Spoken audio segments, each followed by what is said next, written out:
மாண்புமிகு விஜய் சார் அவர்கள் இன்னைக்கு முதலமைச்சராக மாறி இருக்காரு. ஸோ அவருக்கு இந்த நேரத்தில் ஒரு கோரிக்கை, தமிழ் சினிமாவுக்குன்னு ஒரு பிரத்யேகமான ஒரு ஓடிடி நீங்கள் வந்து உருவாக்கணும்.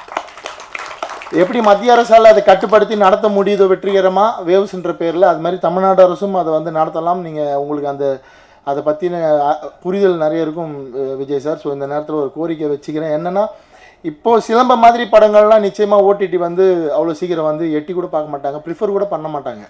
ஏன்னா அதுவுமே ஒரு பெரிய லாபிக்குள்ளே இருக்குது. ஒரு சிலர் தன்னுடைய சொந்த செல்வாக்கை பயன்படுத்தி மட்டுமே ஓடிடிக்குள்ளே வந்து படங்கள் விற்றுட்ருக்கிற காலமாக இருக்குது.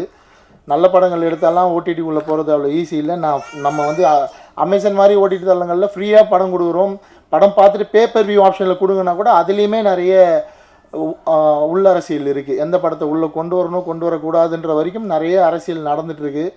மத்திய அரசில் வேவ்ஸ் அப்படின்ற ஒரு ஓடிடி இருக்குது. நம்ம தமிழ் சினிமாலே எத்தனை பேருக்கு தெரியும் தெரில, பேரரசு சாருக்கே தெரியுமான்னு தெரியல.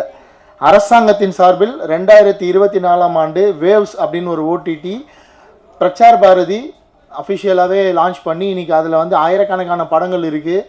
ஒரு ஹவருக்கு வந்து 6 ரூபா கொடுப்பாங்க மக்கள் படம் பார்த்தா. கவர்மெண்ட் வந்து அதை வந்து பே பண்ணுறாங்க. அந்த மாதிரி தமிழ்நாடு அரசு இன்றைக்கி வந்து